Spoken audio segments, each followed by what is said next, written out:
नमस्कार और the deep dive में आपका स्वागत है। आज हम एक ऐसे नाम की परतों को खोलने जा रहे हैं जो कभी भारत की शान हुआ करता था और आज भगोड़े का पर्यायवाची बन गया है, विजय माल्या। हमारे पास जो स्रोत हैं वो सिर्फ एक व्यक्ति के उत्थान और पतन की कहानी नहीं बताते, बल्कि ये उस सिस्टम, ताकत और पैसे के खेल को उजागर करते हैं जहां एक तरफ एक आम किसान कुछ हजार के कर्ज में अपनी जमीन खो देता है और दूसरी तरफ एक शख्स बैंकों के 9,000 करोड़ रुपए लेकर देश से बाहर चला जाता है। बिल्कुल। ये विरोधाभासी इस कहानी का केंद्र है। नहीं, यह सिर्फ एक लोन डिफॉल्ट का मामला नहीं है। नहीं, ये कहानी है महत्वाकांक्षा की, ब्रांड बनाने की जुनून की और उन राजनीतिक और बैंकिंग कमजोरियों की जिन्होंने किंग ऑफ गुड टाइम्स को जन्म दिया और फिर उसे कानून की पहुंच से दूर होने दिया। तो आज हम इन्हीं स्रोतों की मदद से इस पूरे सफर को हम कोशिश करेंगे इसे समझने की, और इस कहानी को शुरू से शुरू करना होगा। विजय माल्या से नहीं, बल्कि उनके पिता विट्ठल माल्या से। हाँ, जिन्होंने उस साम्राज्य की नींव रखी जिसे विजय ने आसमान तक पहुंचाया और फिर खैर जमीन पर ला दिया। कहानी की शुरुआत आजादी से भी पहले होती है। विट्ठल माल्या एक बेहद तेज दिमाग वाले व्यवसायी। उन्होंने वो देखा जो उस वक्त कोई नहीं देख रहा था। सही है। 1947 में जब अंग्रेज भारत छोड़ रहे थे, तब उन्होंने यूनाइटेड ब्रूअरीज यानी यूबी ग्रुप के शेयर खरीदने शुरू कर दिए। वो भी ऐसे समय में जब सब अनिश्चित था। हाँ, लेकिन विट्ठल को अवसर दिख रहा था। नतीजा ये हुआ कि महज 22 साल की उम्र में वो कंपनी के चेयरमैन बन गए। और यहाँ विट्ठल माल्या की रणनीति समझने वाली है। उन्होंने बिखरे हुए बाजार को एकजुट करने की ताकत को पहचाना। अच्छा। उस समय भारत में छोटी छोटी कई बियर कंपनियां थी जो आपस में ही आप कह सकते हैं लड़ रही थी। विट्ठल ने उन्हें एक एक करके खरीदना शुरू किया और एक विशाल साम्राज्य खड़ा कर दिया। वो सिर्फ शेयर नहीं खरीद रहे थे, वो पूरे बाजार पर कब्जा करने की नींव रख रहे थे। और इसी साम्राज्य में 1955 में विजय माल्या का जन्म हुआ। उनका बचपन किसी शहजादे से कम नहीं था। हाँ, ये तो जाहिर है। इन दस्तावेजों में एक दिलचस्प बात सामने आती है कि जब भारत में आम बच्चे खिलौनों के लिए तरसते थे, माल्या के पास बैटरी से चलने वाली इंपोर्टेड कारें थी। अच्छा। कहते हैं कि कॉलेज में वो अपनी कार का साइलेंसर निकालकर ऐसी धांसू एंट्री मारते थे कि सबका ध्यान सिर्फ उन्हीं पर हो। ये शोमैनशिप तो जैसे उनके खून में ही थी। और यही शोमैनशिप आगे चलकर उनकी पहचान बनी। उनके पिता विट्ठल वो बहुत सख्त थे और उन्हें व्यापार के लिए तैयार कर रहे थे। उन्होंने विजय को अमेरिका भेजा, जहां उन्होंने बिजनेस मैनेजमेंट की पढ़ाई की और यूबी ग्रुप की अमेरिकी शाखा में इंटर्नशिप भी की। जमीनी हकीकत से वाकिफ कराना चाहते थे। हाँ, विट्ठल तो यही चाहते थे, लेकिन विजय का अंदाज हमेशा जमीन से थोड़ा ऊपर ही रहा। भारत वापस आकर उन्होंने यूबी ग्रुप में एक नया कॉर्पोरेट ढांचा लागू किया जो उस समय के लिए काफी आधुनिक था। लेकिन असली तूफान तो तब आया जब 1978 में उन्होंने किंगफिशर ब्रांड को रीलॉन्च किया। किंगफिशर का लोगो तो आज हर कोई पहचानता है, लेकिन हमारे स्रोतों में एक हैरान करने वाली बात सामने आई कि ये लोगो असल में माल्या का ओरिजिनल आइडिया था ही नहीं। बिल्कुल, और यही विजय माल्या के बिजनेस करने के तरीके को दिखाता है। वो स्क्रैच से कुछ बनाने में यकीन नहीं रखते थे, वो मौका पहचानने और उसे भुनाने में माहिर थे। अच्छा। उन्हें यूबी ग्रुप द्वारा अधिग्रहित एक पुरानी बंद हो चुकी कंपनी कैसल ब्रूरीज के कागजात में वो किंगफिशर पक्षी वाला लोगो दिखा और उन्होंने उसकी क्षमता तुरंत पहचान ली। उन्होंने उसे थोड़ा बदला और एक नए अंदाज में पेश कर दिया। और उसे पेश करने का तरीका तो लाजवाब था। भारत में शराब का सीधा विज्ञापन बैन है। हाँ, ये एक बड़ी रुकावट थी। तो माल्या ने वो रास्ता निकाला जिसे आज हम सुरोगेट एडवर्टाइजिंग कहते हैं। Kingfisher soda, Kingfisher mineral water, यहाँ तक कि किंगफिशर एयरलाइंस, हर जगह किंगफिशर का नाम और लोगो। हाँ, ये तो जैसे सिस्टम को ही चुनौती दे रहे थे। ये एक बहुत ही सोची समझी और आक्रामक मार्केटिंग रणनीति थी। इसका मकसद सिर्फ नाम दिखाना नहीं था। तो क्या था? बल्कि किंगफिशर को एक एस्पिरेशनल यानी आकांक्षाओं से जुड़े ब्रांड के तौर पर स्थापित करना था। इसीलिए उन्होंने इसे खेल, संगीत और फैशन से जोड़ा। Kingfisher Derby race, music awards, और फिर आया उनका master stroke, Kingfisher swimsuit calendar. वो कैलेंडर मुझे आज भी याद है। उस कैलेंडर का इंतजार लोग फिल्मों की तरह करते थे। ये सिर्फ एक कैलेंडर नहीं था, ये ग्लैमर और सफलता का प्रतीक बन गया था। सही बात है। ये सोचना भी कमाल है कि एक बियर ब्रांड ने फैशन और ग्लैमर की दुनिया पर इतना गहरा असर डाला।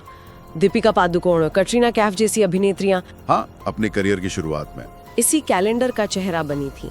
इन सब कदमों का नतीजा ये हुआ कि यूबी ग्रुप की वैल्यूएशन आसमान छूने लगी। जब माल्या ने कमान संभाली थी तब कंपनी की कीमत लगभग 40 करोड़ रुपए थी। सिर्फ 40 करोड़ रुपए? हाँ, और कुछ ही सालों में बढ़कर 6000 करोड़ रुपए तक पहुंच गई। उन्होंने किंगफिशर को सिर्फ एक पेय पदार्थ नहीं बल्कि युवाओं के लिए एक पहचान, एक लाइफस्टाइल बना दिया था। The king of good times. बिल्कुल। किंगफिशर बियर ने माल्या को जमीन का बादशाह बना दिया था। उनकी हर रणनीति काम कर रही थी। शायद इसी आत्मविश्वास ने उन्हें यकीन दिलाया कि जिस तरह उन्होंने लोगों के पीने का तरीका बदला, उसी तरह वो उनके उड़ने का तरीका भी बदल सकते हैं। और यहीं से किंगफिशर एयरलाइंस का सपना शुरू हुआ। हाँ, 2005 में अपने बेटे सिद्धार्थ के 18वें जन्मदिन पर उन्होंने उसे एक एयरलाइन तोहफे में दी। एक एयरलाइन, और ये कोई आम एयरलाइन नहीं थी। ये माल्या की छवि का प्रतिबिंब थी। भव्य, शानदार और बहुत महंगी। हर सीट पर पर्सनल स्क्रीन, मुफ्त में लजीज खाना, और खासतौर पे चुनी गई एयर होस्टेस। इसे फ्लाइंग 5 स्टार होटल कहा जाने लगा। ब्रांड तो बन गया, लेकिन इसका बिजनेस मॉडल पहले दिन से ही खामियों से भरा था। ये एक बेहद ज्यादा लागत वाला मॉडल था जो भारत जैसे मूल्य संवेदनशील बाजार में मुनाफा कमाने के लिए नहीं बना था। और फिर उन्होंने एक ऐसा फैसला लिया जिसे कई विशेषज्ञ उनकी सबसे बड़ी गलती मानते हैं। एयर डेक्कन। हाँ, उस समय अंतर्राष्ट्रीय उड़ान का लाइसेंस पाने के लिए किसी भी एयरलाइन को कम से कम 5 साल घरेलू उड़ानें चलानी पड़ती थीं। इस नियम से बचने के लिए माल्या ने एक बेहद सफल और सस्ती एयरलाइन एयर डेक्कन को खरीद लिया, जिसकी पहचान थी आम आदमी की एयरलाइन। सही। ये सिर्फ एक वित्तीय गलती नहीं थी, ये ब्रांड की आत्मा को मारने जैसा था। कैप्टन जीआर गोपीनाथ की एयर डेक्कन का एक ही मंत्र था, लागत कम करो। हाँ, मैंने सुना है उन्होंने तो मुनाफा बढ़ाने के लिए प्लेन से एक टॉयलेट हटाकर 2 सीटें तक लगवा दी थी। बिल्कुल। उनका वादा था 1 रुपए में हवाई सफर। दूसरी तरफ किंगफिशर अनुभव बेच रहा था। और जब आपने इन दोनों को मिलाया तो आपने दोनों के ग्राहकों को कंफ्यूज कर दिया। यहाँ सबसे बड़ा सबक यह है कि जब आप किसी कंपनी को खरीदते हैं तो आप सिर्फ उसके प्लेन या रूट नहीं खरीदते, आप उसका वादा और उसके ग्राहक की उम्मीदें भी खरीदते हैं। और माल्या ने उस वादे को तोड़ दिया। मतलब उन्होंने एयर डेक्कन को खरीदकर उसका नाम किंगफिशर रेड कर दिया और उसमें भी मुफ्त खाना और बेहतर सुविधाएं देनी शुरू कर दी, जिससे एयर डेक्कन का सस्ता मॉडल भी खत्म हो गया और किंगफिशर का घाटा और बढ़ गया। तो किंगफिशर एयरलाइंस की पहचान तो बन गई, लेकिन ये पहचान कर्ज पर बनी थी। हाँ।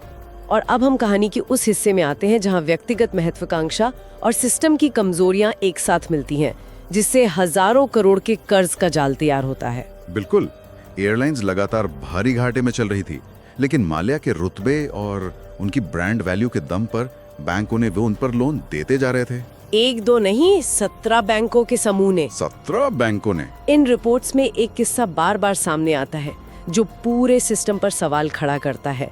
IDBI बैंक, हाँ, जो पहले किंगफिशर को लोन देने में हिचकिचा रहा था, उसने बाद में रविवार के दिन, जब बैंक बंद रहते हैं, खास तौर पर अपनी एक ब्रांच खोलकर 900 करोड़ रुपए का लोन प्रोसेस कर दिया। ये कैसे मुमकिन है? वही तो। यहीं पर तो ताकत और राजनीति का खेल सामने आता है। विजय माल्या सिर्फ एक व्यवसायी नहीं थे। नहीं, वो एक सांसद भी थे। हाँ, वो 2002 में कांग्रेस और जनता दल सेक्युलर के समर्थन से कर्नाटक से राज्यसभा सांसद बने। फिर 2010 में वो दोबारा, इस बार बीजेपी और जनता दल सेक्युलर के समर्थन से। सही। जब आप एक प्रभावशाली सांसद होते हैं तो सरकारी बैंकों के दरवाजे आपके लिए आसानी से खुल जाते हैं। ये उनका राजनीतिक रसूख ही था जो बैंकों को उन पर भरोसा करने के लिए मजबूर कर रहा था। भले ही कंपनी के वित्तीय हालात कुछ और ही कहानी कह रहे थे। बिल्कुल। और विरोधाभास देखिए, हमारे स्रोत बताते हैं कि जिस वक्त किंगफिशर के कर्मचारी महीनों की सैलरी के लिए प्रदर्शन कर रहे थे, बहुत बुरी हालत थी। एक कर्मचारी की पत्नी ने आर्थिक तंगी के कारण आत्महत्या तक कर ली थी। उसी वक्त माल्या फॉर्मूला 1 टीम पर करोड़ों खर्च कर रहे थे, IPL टीम चला रहे थे और अपने प्राइवेट जेट में अपने कुत्तों के लिए भी सीट बुक करते थे। ये 2 दुनियाएं एक साथ चल रही थीं। और यहीं पर विलफुल डिफॉल्टर यानी जानबूझकर कर्ज ना चुकाने वाले का आरोप लगता है। ये समझना जरूरी है। हाँ, ये सिर्फ दिवालिया होने से बहुत अलग है। विलफुल डिफॉल्टर तो मतलब है कि या तो आपके पास पैसा चुकाने की क्षमता है लेकिन आप जानबूझकर नहीं चुका रहे, या फिर आपने लोन का पैसा उस काम में लगाया ही नहीं जिसके लिए वो लिया गया था। कानून की नजर में ये एक तरह की धोखाधड़ी है। और जब बैंकों पर दबाव बढ़ा तो उन्होंने क्या किया? उन्होंने कर्ज की वसूली के लिए किंगफिशर के शेयरों को बाजार भाव से लगभग दोगुने दाम पर खरीदा। ये भी नियमों का उल्लंघन था। और ब्रांड वैल्यू का मूल्यांकन, वो भी तो एक बड़ा विवाद बना। हाँ, वो तो बहुत बड़ा विवाद था। एक तरफ एक सरकारी बैंक ने किंगफिशर ब्रांड की वैल्यू 160 करोड़ रुपए आंकी, तो वहीं माल्या द्वारा नियुक्त एक निजी फर्म ने उसी ब्रांड की वैल्यू 4100 करोड़ रुपए बता दी। और इसी बढ़ी हुई वैल्यू के आधार पर और कर्ज लिए गए। ये साफ तौर पर सिस्टम के साथ खिलवाड़ था। बिल्कुल। जब पानी सिर से ऊपर चला गया और बैंक कर्ज को नॉन परफॉर्मिंग एसेट यानी एनपीए घोषित करने लगे, तब जाकर जांच एजेंसियों की नींद खुली। और यहाँ कहानी में एक और रहस्यमयी मोड़ आता है। सीबीआई ने अक्टूबर 2015 में विजय माल्या के खिलाफ एक लुकआउट सर्कुलर जारी किया। इसमें साफ निर्देश थे कि अगर वो देश छोड़ने की कोशिश करते हैं तो उन्हें एयरपोर्ट पर ही हिरासत में ले लिया जाए। लेकिन चौंकाने वाली बात यह है कि ठीक एक महीने बाद नवंबर 2015 में इस सर्कुलर को बदल दिया गया। हाँ, नए सर्कुलर में निर्देश था कि अगर माल्या देश से बाहर जाते हैं तो उन्हें रोकना नहीं है, बस सीबीआई को सूचित कर देना है। ये बदलाव किसने और क्यों किया, ये आज भी एक बड़ा राजनीतिक सवाल है। और इसी एक बदलाव ने माल्या के फरार होने का रास्ता साफ कर दिया। और फिर वही हुआ जिसका डर था। 2 मार्च 2016 विजय माल्या 55 सूटकेस और 7 बड़े बक्सों के साथ दिल्ली एयरपोर्ट से लंदन के लिए रवाना हो गए। उनके जाने के बाद ये भी विवाद हुआ कि उन्होंने देश छोड़ने से पहले संसद में उस समय के वित्त मंत्री अरुण जेटली से मुलाकात की थी। हाँ, इस पर बहुत बहस हुई थी। कांग्रेस नेता पीएल पूनिया ने तो यहाँ तक दावा किया था कि उन्होंने दोनों को संसद के सेंट्रल हॉल में 15-20 मिनट तक बात करते हुए देखा था। भारत और यूके के बीच प्रत्यर्पण संधि होने के बावजूद माल्या कानूनी दावपेच का इस्तेमाल करके अब तक भारत आने से बचते रहे हैं। कभी मानवाधिकारों का हवाला तो कभी भारतीय जेलों की खराब हालत का। हाँ, और बीच बीच में वो सोशल मीडिया पर बैंकों को मूलधन वापस करने का ऑफर देते हैं, लेकिन बिना ब्याज और जुर्माने के, जिसे बैंक कभी स्वीकार नहीं कर सकते। कभी नहीं। तो ये थी विजय माल्या की कहानी।